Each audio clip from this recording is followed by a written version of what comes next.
Hey, this is Hilang Child. Check out my interview on CreativeDisc.com, the #1 music website in Indonesia.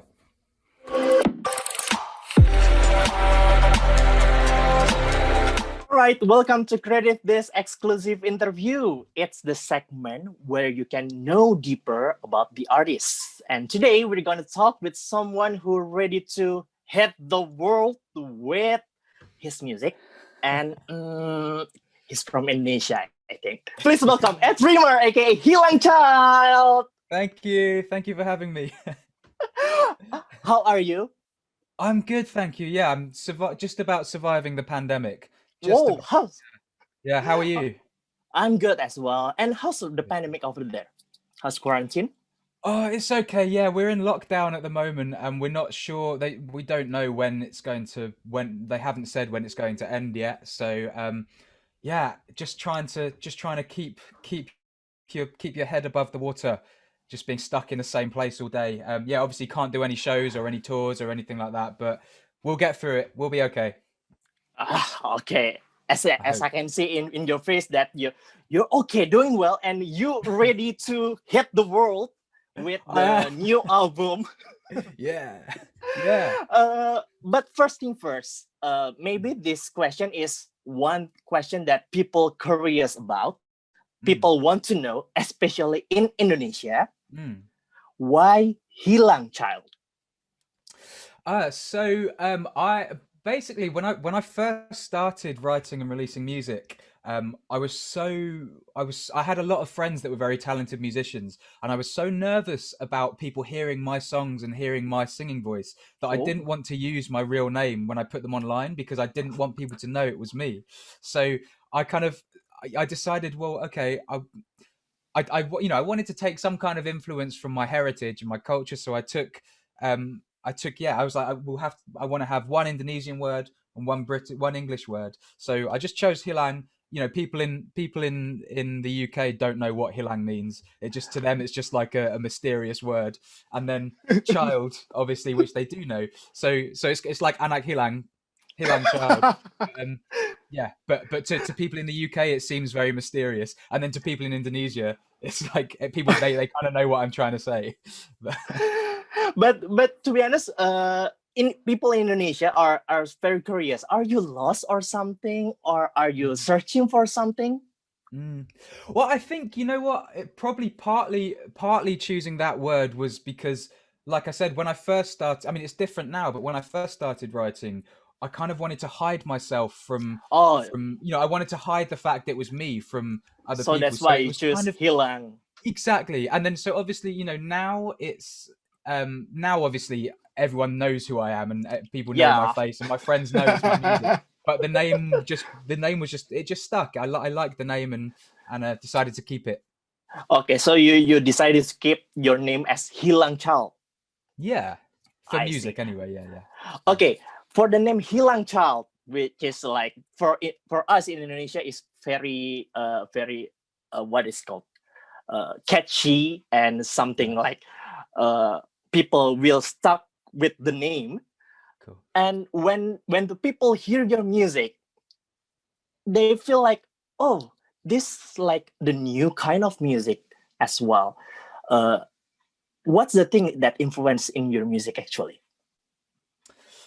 Well, I don't. I mean, in terms of like musical styles, I actually try not to take influence from too many other things because I don't want to. Yeah, I don't think I've ever tried to sound like any other kind of music. I always just try and sit down and write, and whatever comes out, that'll be my sound. I guess it's hard not to, as someone who does write music, you very naturally anything you listen to, I think you end up absorbing and probably does in some way come out. So I guess at the time that I was writing like the new album, I guess I was Mm-hmm. listening to a lot of very kind of spacey dream pop sort of stuff, like Hundred Waters and things like that. Okay. Um, but then also was listening to stuff like Japanese composers like Ryuichi Sakamoto, um, and then also like people like Kendrick Lamar I was listening to. Oh, So okay.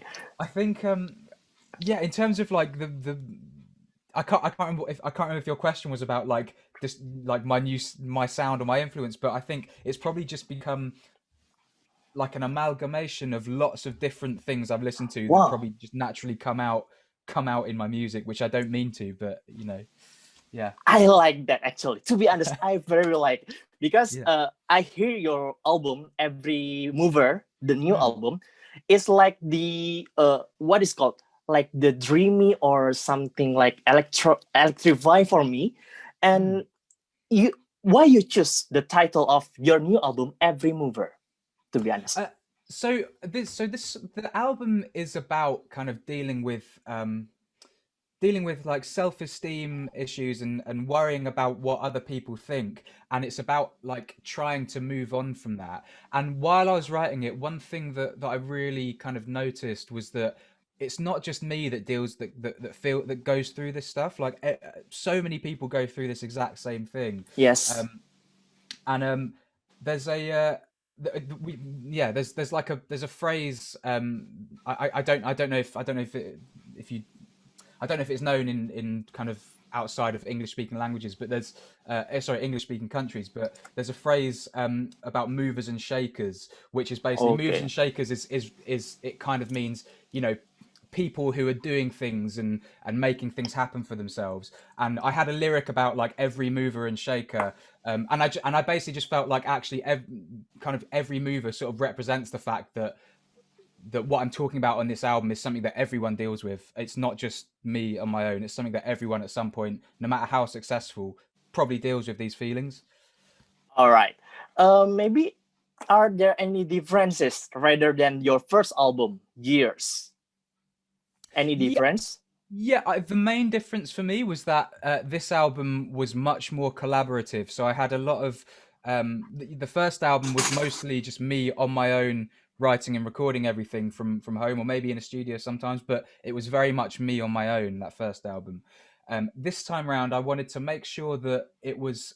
You know, the reason I got into music in the first place was to play with other people and create with other people and you know, basically to do things in a as a group, as an ensemble. That's why I got into music. And so for this album, I wanted to make sure that it was much more collaborative and I was playing with other people. And so yeah, so on this so in this on this new album, there's a few songs that I co-wrote with other people, with you know Okay. with friends and people from other bands. And then there's like a few songs have got gang vocals, which I wrote specifically so that I could get loads of friends in to sing together. And so we did. We all went down into the studio, like 10 or 12 of us, and all stood around a microphone. This is before the pandemic, by the way, so Okay. so don't worry. But we all went down and stood around a microphone and all sang together. And it was just a really like lovely, beautiful kind of communal experience. And that was the main thing for me that's been different for this album, was that this time it feels like it's been a group effort rather than just me completely on my own. Okay. And one thing that interest for me is like you release uh, the song from your new album Mm, every month, starting with Good to Be Young on July, and then yeah, Seen To Be Boreal on August, yeah. Anthropic, Cold Times on October, King Quail in November, and finally Pesawat Aeroplane in January. Mm, And then you published your video, and to be honest, I like it. But cool. to be honest, uh, is there any storyline for all the video? Because from my point of view, the music video has so many meanings on it. Mm. Who came with the idea? So yeah, well, I mean, good to be young and seeing the Boreal was supposed to. They're kind of representing the emotions that are in that are sort of in those songs. So, you know, so seeing the Boreal, for example, that's a song about kind of feeling a lot of chaos inside and trying to find the kind of peace within yourself and trying to pull yourself out of that chaos. And so that, you know, that music video was very much trying to be, I guess, trying to be a visual representation of that song. Whereas with something like Anthropic, for example, that song was a bit more, you know, that song is it's supposed to be kind of an optimistic, kind of triumphant, quite like a feel good song, a happy song. And rather than going too deep into the emotions of it, I wanted to just film something happy Oh, essentially.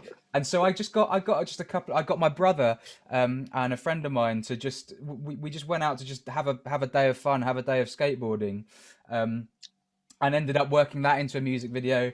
And then Pesawat Aeroplane. So that song is about my dad moving from Indonesia to the UK, and it's about his journey. And I kind of imagined the view from his aeroplane seat when he was when he was flying over. Sorry, um, okay. and so I basically wanted a music video that represented that view that I kind of saw when I was writing that song in my head, so I got that footage of Indonesia, of Komodo actually, and Okay. that's what that video represents. Yeah. Okay, because I know that y- correct me if I'm wrong, because Mm. you released the pesawat aeroplane in 2018 in Mm. bahasa Indonesia, Mm. and you Yeah. released that song in your new album, Yeah.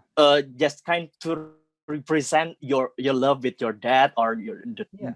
your that view from aeroplane. Is that the like you change the lyrics and then anything else for this album for pesawat Uh, aeroplane?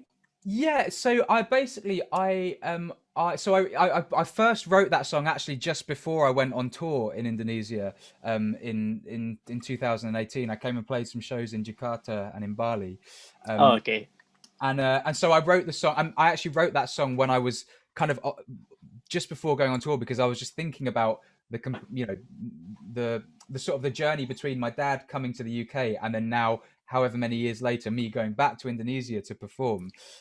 So it kind of came out. I don't speak very. I speak a very small amount of Bahasa. I'm Tidak It's Lancar. okay. Tidak Tidak lancar, tidak Lancar. But apa-apa. yeah. But so I wanted to just try and write, because because that song Indonesia was such a kind of part of my mindset around writing that song. I wanted to try writing it in Bahasa Indonesia, and so that's why it came out in 2018 in Bahasa. Obviously, because I'm Tidak Lancar, because the lyrics maybe didn't come out how I properly intended them on the Bahasa Indonesian version. so And so so I so kind of with wanted to rewrite to okay. English because I felt like I could better represent, what I was trying to put across.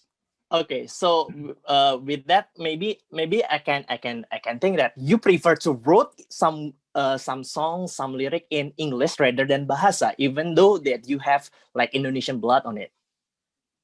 Yeah, I mean, well, the thing is, I still really want to write more in Bahasa, but I think it's there's a level of confidence that I don't yet have, that I think I need to build up before I can really confidently. Basically, the reason I realized it was, so I wrote the original Pesawat Aeroplane in Bahasa, and after one of my shows in Indonesia, a Okay, guy came up to me and he was like, I kind of understand the words, but they don't really make sense. So that's so why. after that, I was like, okay, maybe I'll wait until I'm a bit more fluent, Oh, it's okay. It's until I okay. write It's more. okay. We can But I get will used be. to it. Yeah, exactly. Anyway, for the Indonesian fans that Yeah. maybe just knew that Mm. Hilang Child, aka Ed Rimar, is here. What is called? What's your message to your fans, or something like that you wanted to show us, the Indonesian fans, or any fans in the world? So what a message for my Indonesian fans.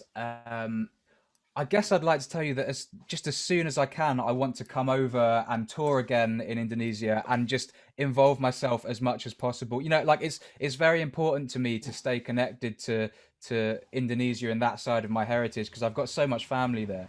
So I will, as soon as the pandemic is over, I will be hopefully coming over and making sure I'm as involved as possible in Of Indonesia, course. and yeah, and doing more work. And I'm gonna hopefully be collaborating with a couple of Indonesian artists. So Which that's my one that you message. know? Sorry. Which Yeah. one Indonesian artist that you want to collaborate actually? Well, so there's two that I'm actually currently working with. I can't properly announce the project yet, but DJ called Okay. Ninda Felina from Okay. Jakarta, and a band from Bandung called Prabumi. Oh, who are kind okay. of like electronic bands. So we're going to be doing some stuff together soon. All But right. yeah, I would really love to, as soon as as soon as the pandemic's over, I would really love to get more involved in yeah, just in the scene in Indonesia, because like I said before, it's important to me to keep, having Indonesian heritage. I want to stay connected to that side of me. So yeah, fingers crossed, I'll be there soon. Yes! We hope you come to Indonesia. Thank you Yeah. so much, Ed. Thank you so Thank you. much. Terima We kasih. hope. Terima kasih. Sama-sama.